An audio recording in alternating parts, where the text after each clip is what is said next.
into a homeowner that wants to buy a home. So no, we can't pay full retail because we have to put so much money into renovating the home.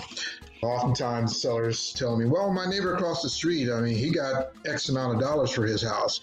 But oftentimes what the seller is leaving out is that the neighbor across the street, he may have paid contractors a lot of money, several contractors, to do that renovation and get the home ready in that retail ready HGTV standard. So the reason why we can't pay full retail because we have to put so much money into the renovation of the house, and that's really the fact of the matter.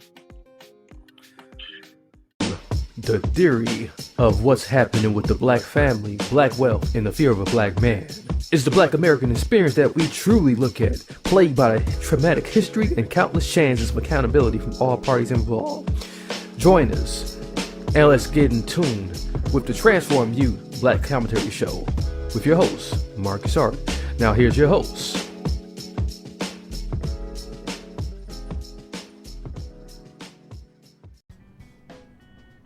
Hey, let's take a short break real quickly because I want to tell you about Crypto Unplugged. I was just ecstatic when this landed in my lap because Crypto Unplugged is simply about a journey of 3 individuals that is entering into the crypto space. Now, we all know that crypto is becoming quite popular right about now, and yes, we need to transform our wallets. Literally transform our wallets. So, they talk about overcoming their obstacles and defining the popular opinion to finally be in a place where goals can be realized. And they want to get you there too. Yes. Why would I be selfish with all the wisdom that I've been binging lately? Just listening to all of their different past episodes and their most recent episodes. Crypto Unplugged has special episodes that's tailored for the novice, those who are in between, and those who are even advanced. You can hear some of the stories and resonate with this whole crypto amazing puzzle. Join them on the journey. Don't go nowhere. Simply go over to Spotify, wherever you listen to any podcast. Tell them that Marcus Hart sent you with a review. Of course, leave them a review and tell them that I sent you, Marcus Hart, from Transform Your Media Network, from all of your specials and favorite shows that you binge over here. Add them to your favorites list, add them to your subscription list, however you gotta do it. But listen to them right now because this crypto thing is blowing out of the water and you're gonna get lost. So until next time, many blessings, peace, and lots of love.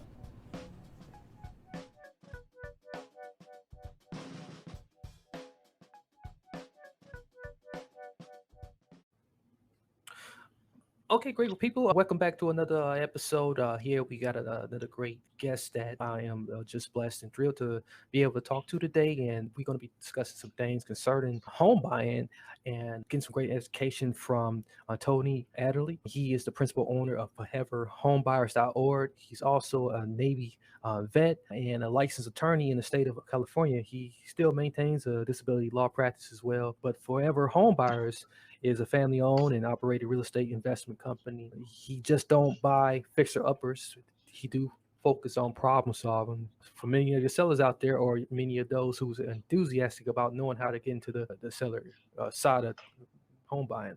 With that being said, what's going on, Tony? Hey, Mark, it's good to talk with you. Yeah, I'm glad we finally made this time to talk about my company and hopefully be able to, tell your listeners a little bit what we offer. Yeah, it's definitely a pleasure to be able to talk with you and learn much more about what you got going on and how you can help us today. So, Tony, with that being said, tell us a little bit about how you got into this particular industry. And then from there, we'll go off into like a galore of questions I got that can help the audience today. Okay. Yeah, so like you said in your introduction, in my day job, I am an attorney, but also, I wanted to do something else. Being a disability attorney has its rewards. I help a lot of disabled people get disability benefits. So it's satisfying in that way, helping people who need help with expenses or getting their disability benefits when they've worked so hard and paid into the system. So that part of my work is gratifying. But real estate investing is something my wife and I, we wanted to get involved in. We are here in the Tampa area. We own a small real estate investing company, foreverhomebuyers.com. But we do have a small team. It's a total of four of us. We, throughout the day, we buy homes that need to be remodeled, renovated, fixed up. We do buy homes that are in good condition also, but mainly homes that normally can be described as fixer-uppers, homes that need a lot of work, renovation and remodeling. So that's the kind of thing that we are mainly involved in, buying fixer-uppers and renovating them. Outstanding. So now just to switch gears a little bit and really focus on like many of the questions that some of our audience might have and those who may come across this recording. If I was to sell my house, are you going to be able to help me pay the full retail for that? And that's many that really that's a question that comes up quite a bit. I bet it is. Right. Yeah. It happens a lot. That question comes up a lot. The thing about it is, I mean, like I said, we buy homes that need quite a bit of renovation. We buy fixer-uppers. I mean, a lot of times these homes, we have to replace, renovate the bathrooms, renovate, update the kitchen. Sometimes these homes have 20, 30 years of deferred maintenance. Everything has to be removed and replaced.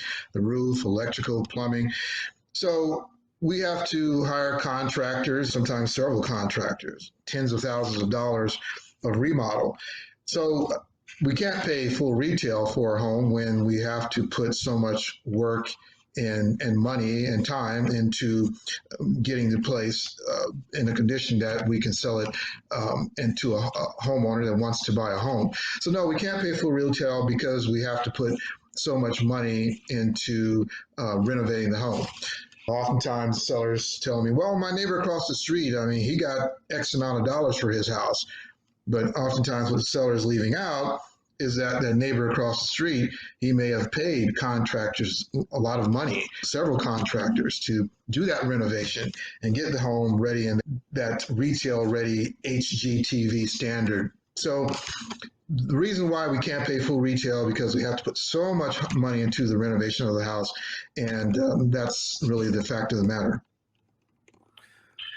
Well, I know that like once we get across that lane and we finally get that full understanding and we are able to close, what then are you going to do with the house and after you buy it? Right? And we got to do all the renovation and remodeling, and no one's going to want it, right? So that kind of house, we'll do the renovation and remodeling, and we'll try and resell it, try and get as much money as we can. In the resale, we'll probably get a real estate agent, probably help us sell the house on the MLS. It needs just a little bit of work, like just paint and carpet, maybe some minor renovation like that. Something like that, we'll probably want to keep it as a rental property and just do light renovation and just keep it as a rental home. Okay. Now, when it comes to like closing and really picking a date, do the seller usually have an option on how they can like pick when they can close, or is that like ranges? Right. Yeah. Now that's one of the benefits of selling to an investor, right? I mean, we can be accommodating to the seller. Sometimes sellers, they need to sell quickly because of personal matters. We've had sellers where they have a job out of state and they have to, leave to meet that job and be on time for a job out of state. And sometimes the house is holding them back. They're trying to settle matters with selling the house and they don't have time to deal with agents. So sometimes an investor is the answer to their prayers, right? Of not having to deal with the house. But now sometimes sellers, they have personal matters and issues that they might need months to settle up, and they may need 4 or 5 months to settle personal matters, and they can't really sell immediately. And we can be accommodating to sellers, and we can be flexible, and we try and make it convenient for the seller so we can close on their timetable and not our timetable. sellers are looking for this, and but they don't know exactly how it works, especially being that you really kind of alluded to something in like your response just a little bit, is cash purchases. Like in so how does these cash purchases usually work? Okay. So one of the benefits of selling to an investor, I mean, we buy as is, where is. A lot of fixer-upper homes are run down. Honestly, the seller may have old appliances in the home that they don't want to bother moving, old furniture. They may have junk cars in the yard and they don't want to bother moving that stuff. When we buy, we take care of all of that. We tell sellers you can leave that stuff as is, where is, and we'll take care of hauling that stuff away. So you don't have to call one of those junk people. We move junk people to move old furniture you don't want to move. So we'll buy it as is, where is. So the cash purchase works like this. So let's say we agree with the seller. We all agree the house needs lots of work. The house needs lots of renovation and updates and remodeling. So we come to an agreement, a cash purchase agreement on a price that works for them and works for us. So, once we have an agreement on a purchase price, we will need to have a signed agreement to buy the house. We have to have a signed agreement to buy the house. And once we have that, we'll do lots of legwork. We'll do our due diligence. We'll get lots of pictures of the house, pictures inside and out, maybe 100 pictures or so. We work with partners, and we partner on every house we buy. So we have funding partners, cash partners. We have fix and flip partners, contracting partners. So once we have a signed offer to purchase, we'll do our inspection, get pictures, and then we'll open escrow, right? And the escrow will be handled by a real estate attorney or title company. They'll make sure the seller has the right to sell the house, right? We'll do the title work.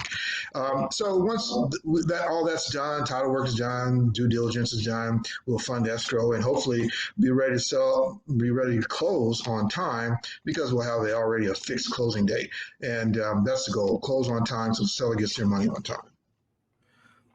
Yeah, well, I think that's really insightful, and for one, there's a lot of audience members out there who really want to know what the options are, uh, especially when in terms of selling.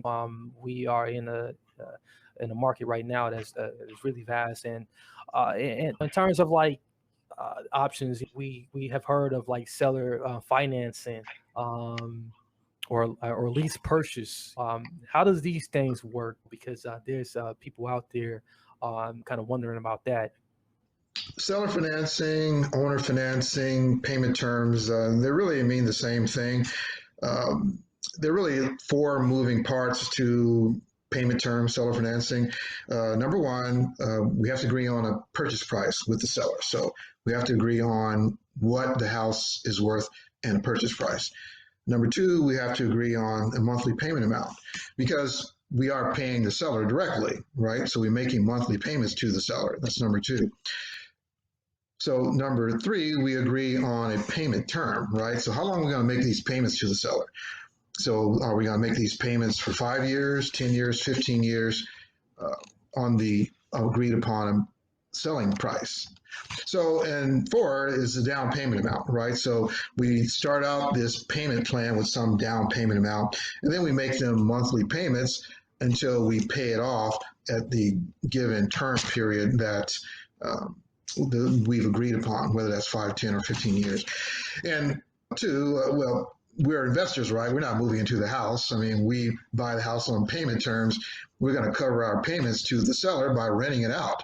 We're going to be leasing it to a nice family that actually wants to buy the house sometime. They want to get their own finance loan to buy the house sometime, maybe 6 to 12 to 18 months. So we cover our payments to the seller by leasing it to another family that wants to buy it sometime in the future. So a lot of times too, there comes situations where an offer can be made without the house even being seen or shown, and a lot of sellers get kind of freaked out about that. How is that even possible? How are you even able to make an offer without the house being shown? Yeah. Yeah, well, Mark, even before COVID-19, it was really common practice to do this. Now, we're going to get our information initially from the seller. The seller's going to tell us the condition of the house. The seller's going to tell us that the house hasn't been renovated or hasn't had any repair done in 10, 20, 30 years. So it's going to give us the condition of the home. And plus, we're going to get lots of pictures. We're going to get a ton of pictures, maybe 100 pictures or so of the house inside and out. But mainly, we're going to rely on sales data. We're going to rely on comparable sales. We're going to look at, on the internet, we can look at every house that's sold in the last 3 to 6 months in the neighborhood.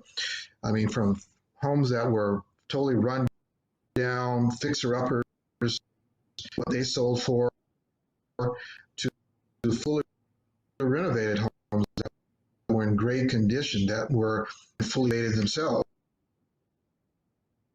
So with this range of fixer-uppers and everything, yeah, with the information that we get from the seller, pictures and getting comparable sales, we'll look at everything that's sold in the last 6 months. We can make an accurate offer, intelligent offer, and hopefully something that'll work for the seller and work for us.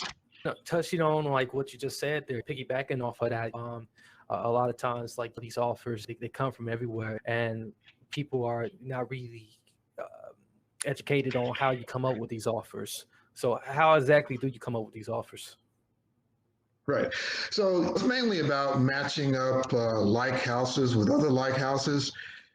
Yeah. So how we make offers on homes, sometimes we can make offers by just looking at sales data. We will get a lot of information from the seller, and we're going to get a lot of pictures of the home. But we mainly, like real estate agents, they look at the thing that real estate agents do called see comparable sales analysis, where they look at sales data. I mean, they put a price on a seller's home by looking at what's been selling in the neighborhood. I mean, investors do the same thing. We look at comparable sales. So we're going to be matching up like houses with like houses, right? So if the seller's house is a 4-bedroom, 3 baths, and it's a 1-story, we're not going to be looking at 4-bedroom, 3 baths that are 2-story homes that might not be built the same years as the seller's home.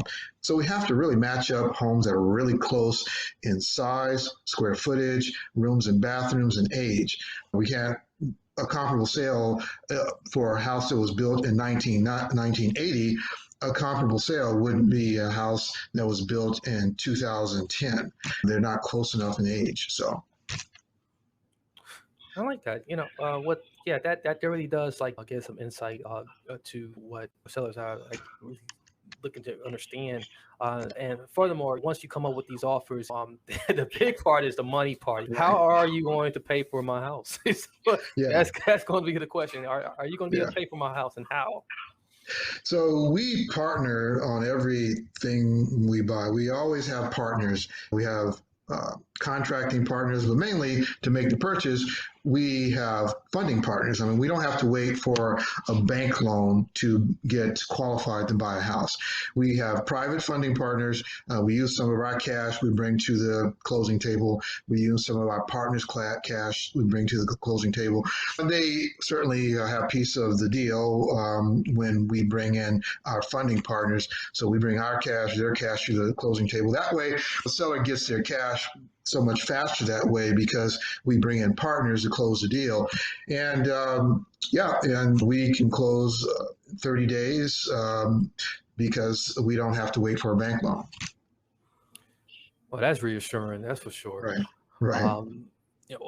So like in terms of finding renters, because like you're gonna have to find some renters, and a lot of times in these lease purchase deals, when they got a lease option attached to it, what sort of pre-screening are you doing to help these sellers do to find renters?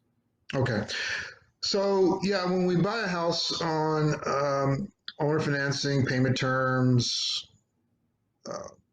seller financing, we are not moving to the house, like I said. So we rent the house or lease the house to a nice family that wants to buy the house at some time. So when we advertise, when we have a vacancy, and we advertise for a tenant, we're looking for a lease with option to buy a tenant. Somebody's going to take a look at the house. Somebody's going to fall in love with the house. Somebody's going to see themselves getting their own loan to buy the house at some time during the lease period. So take a look at the house. They're going to want to lease the house and they really see themselves buying it, they're going to have to pass background checks, credit checks, debt to income ratio checks, because we're going to refer them to mortgage brokers, credit repair, people that will help them get finance to buy the house. And so sometimes when we advertise, like we advertise on Facebook, when we're trying to find somebody who wants to rent a house, buy a house on lease with option to buy, sometimes they come to visit a home and they really only want to rent. They want to rent the house. But we let them know that we're looking for somebody who wants to, buy the house and buy it with their own finance loan in 6 to 12 months. So if it turns out they just want to rent the home, well, we're not really looking for that. We'll just keep looking for somebody who wants to buy the house. And the great thing about it, a lease with option to buy buyers, they're much better than, say, renters as far as keeping the house maintained. And they really consider themselves homeowners because they're really putting down a deposit to buy the house, and they're keeping up with the maintenance and repair. And sometimes they even do minor upgrades like landscaping upgrades or painting and carpeting, because they really consider themselves to be homeowners in a lot of ways, and they have pride of ownership in the home. Yeah, I think it's really a great program, and I think it's really excellent that really uh, illustrated that for us. Thank you so much for that. And just to switch gears a little bit, just on people who have these pretty houses who will say to you right in your face, like, "Hey, my house is not a fixer upper, uh, Right. but will you still buy my house in the condition that it is in great condition?" Right. So it's amazing that so many times people have homes that are in great condition. They really need no remodeling or maybe light remodeling. But for whatever reason, they don't want to deal with a real estate agent. They don't want to have a real estate agent represent them in selling. That's why you see so many sellers, they sell on their own. But yeah, we buy homes that are in great condition in great areas, houses that are in good condition that might need little to no renovation and remodeling. And of course, we can pay more money for a home that's in great condition. We can pay a premium for nice houses in nice areas. I got to be honest with you, Mark. Like if the house is in great condition and really needs no renovation and no remodeling, the seller really should consider getting an agent to help them sell the house. That way they can get top dollar on the market. An agent can help them sell on the MLS. That way they can get the best price possible. That really would be my choice, to get an agent to help me sell it and get the most I could in the retail market. For sure. Uh, and then it's just a final question, and it seems like a rehash, but who's going to be living in my house? Right. Yeah, that's it. Because when a seller sells their house on, it's just like a seller when the owner, when they lease their home to a renter, right? They want to know that whoever they're renting to, they're going to check them out, eyeball to eyeball. They want to know and feel comfortable that whoever they're renting to is going to take care of the home. It's kind of the same way when a seller sells their home on owner financing or payment terms, right? They want to know, okay, Tony, who's going to be living in my house? So who's going to be taking care of my house? And I get that, right? The truth is, Mark, when we buy a house on payment terms or seller financing, we're the actual buyer and we're buying from the seller. We're responsible to the seller for maintenance and repair and making sure we have insurance. We're a buyer. We're going to carry homeowners insurance like any other buyer. Truthfully, like I mentioned before, we're not moving into the house. We're renting it or leasing to someone who wants to buy the house with their own finance loan, later on. So we're that person, that leaseor, is going to be responsible to us, and we're going to be responsible to the original seller for making sure that we're leasing to some family that have been checked out. We do background checks. So yeah, that's important. We do want to make sure that the person moving into the house is somebody who's going to be respectful of the home and not going to be a disappointment to either my company or the original owner. Outstanding. Well, Tony, we really appreciate you taking the time out to talk with us today. And I think this has been very informative to many who had the opportunity to check this out. Once again, just for everyone out there, can you provide just your contact information and the website? Yeah, the website is foreverhomebuyers.com, and also you can find us at foreverhomebuyers.org. Either domain will bring you to our website, and if you have any questions, you can just post the question in the contact us page, and their phone number is also on the website. Yeah, that's foreverhomebuyers.org. Okay. Well, thank you so much. Hope to talk with you again and get more great information from you. Yeah, Mark, thanks a lot. I'm glad we were able to do this today. Yeah, it was a lot of fun. Okay. All right. So make sure you get all of that information and plug in, ladies and gentlemen, to this great bit of information that you have heard today and into the website. All right. Bye.